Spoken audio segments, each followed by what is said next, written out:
আসসালামু আলাইকুম দেশবাসী। আজকে আপনাদের সামনে খুব গুরুত্বপূর্ণ এবং মর্মাহত একটি বিষয় নিয়ে কথা বলতে আসছি। আমি কথা বলতে পারতেছি না, অসুস্থ।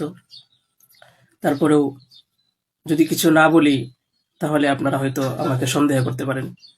তাই আমি আমার কিছু কথা আপনাদের সাথে শেয়ার করার প্রয়োজন মনে করলাম। তো বিষয়টা হচ্ছে যে আপনারা দেখতে পাচ্ছেন যে সামাজিক যোগাযোগ মাধ্যমে আমাকে নিয়ে একটা বিষয় ভাইরাল হয়েছে। বিভিন্ন পত্র-পত্রিকায় সেগুলো হয়তো প্রচার হচ্ছে। তো আমি আপনাদের বলবো যে এই বিষয়টার সাথে, যে বিষয়টা মেঘলা নামক একটা মেয়ে এবং আমার ছবি দিয়ে যে একটা অপপ্রচার করা হচ্ছে, অপবাদ রটানো হচ্ছে, এটার সাথে আমি কোনোভাবেই সম্পৃক্ত না। আমি এটার বিষয়ে কিছুই জানি না। আমি যদি বলি তাহলে বলবো যে এই মেয়েটা আমাদের এখানে পড়াশোনা করেছে, গত বছর পড়েছে এবং এর আগের বছরও পড়েছে। তো এর আগের বছর পূর্ণ বছর পড়াশোনা করার পরে সে আমাদের মাদ্রাসা থেকে চলে যায়। তো পরবর্তী বছর যখন মাদ্রাসা শুরু হলো তখন আমরা খোঁজ নিয়ে জানতে পারলাম যে কে কে আসে নাই। তো যারা যারা আসছে না তাদের মধ্যে সেও একজন ছিল, যে সে এখান থেকে চলে গেছে অন্য কোথাও। তো খবর নিয়ে জানতে পারলাম সে ঢাকা চলে গেছে, তারা বাবা মার সাথে থাকে। বাবা মা সৎ বাবা, এবং মা অন্য কোথাও আগে বিয়ে বসছিল। তো বর্তমান যে বাবা আছে মেঘলা, তার মেয়ে না, বরং আগের বাবার মেয়ে সে। তো সে যখন ঢাকায় চলে গেল আমরা শুনলাম, তখন আমরা কিছু বলি নাই, ঠিক আছে, ঢাকায় তো পড়াশোনা বেশি হয়, তাহলে পড়ুক। আমরা আমাদের ক্লাস শুরু করে দিলাম। কিছুদিন যাওয়ার পরে দেখলাম আবার এই মেয়েটা আমাদের মাদ্রাসায় আসছে। তো আসার পরে জিজ্ঞাসা করা হলো যে কেন, কি অবস্থা, কোথা থেকে আসছো? সে বললো যে ঢাকায় চলে গেছিলাম, এখন নানা ভাই জোর করে নিয়ে আসছে আমারে। আমি আসতে চাইছিলাম না, আমাকে জোর করে নিয়ে আসছে নানা ভাই। দেশবাসী, আমি আপনাদের সাথে শুধু এই কথাটাই বলতে চাই যে যে মেয়েটা এখানে আসতে চাইছিল না, চাচ্ছিল না, তাকে কেন জোর করে আনা হলো? তাকে জোর করে আনার পিছনে কি কারণ ছিল বা তার কি স্বার্থ ছিল? পরবর্তীতে আমরা এটাও জানতে পারি যে এই মেয়েটা তার এই নানার সাথে রাতের বেলা ঘুমায়। সে নিজেই বলছে।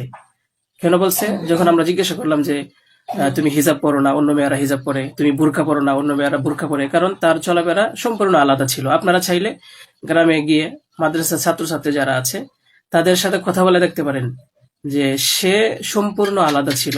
তার কোনো কিছুই আমাদের কমনের ভিতরে ছিল না, আমরা তাকে কন্ট্রোল করতে পারতেছিলাম না। তো সে এইভাবে কিছুদিন থাকার পরে আমরা ভাবলাম যে হয়তো তাকে আমরা রাখতে পারবো না, কারণ আমরা তাকে কন্ট্রোল করতে পারছি না। হয়তো মেয়েটা অন্য কোথাও গিয়ে যদি কন্ট্রোলে থাকতে পারে, পড়াশোনা করে, তাহলে এটা তার জন্য ভালো। তাই আমরা তার গার্জেনের কাছে বললাম, তার মাকে আমরা বুঝাইয়া বললাম। আমাদের উদ্দেশ্য এটাই ছিল যে তার মা যেন তাকে বুঝিয়ে বলে যায় যে হুজুরের কথা মেনে চলবা, মাদ্রাসার নিয়ম কানুন মেনে চলবা, এই কথাগুলো উনি বুঝিয়ে যাবেন। কিন্তু উনি কি করছেন যে ওনার মেয়েকে উনি বলছে যে না, আমি এখানে রাখবো না, নিয়ে চলে যাব। তো আমাদের এখান থেকে প্রায় ৫-৬ মাস আগে আমাদের মাদ্রাসা থেকে নিয়ে চলে গেছে।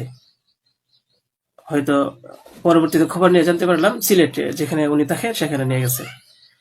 তো নিয়ে যাওয়ার পরে আহ, এখন কিছুদিন আগে আবার আসছে, এসে বলতেছে যে এই দুর্ঘটনা, যে খুব বড় সমস্যা।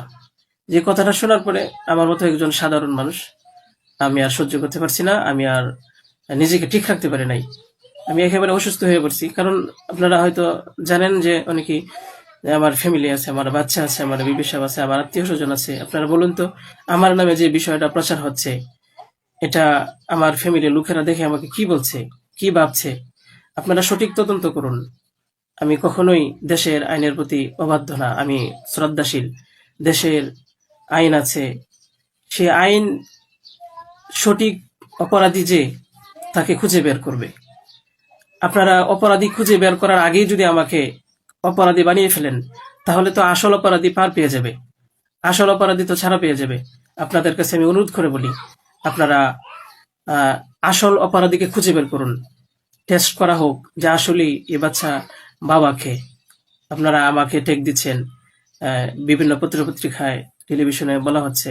আমি আপনাদের কাছে শুধু এই কথাইগুলোই বলবো যে আল্লাহ তাআলার বিচারের উপরে যদি শ্রদ্ধাশীল থাকেন, এই বিশ্বাস করেন, তাহলে আমাকে নিয়ে আর এরকম কাজ করবেন না।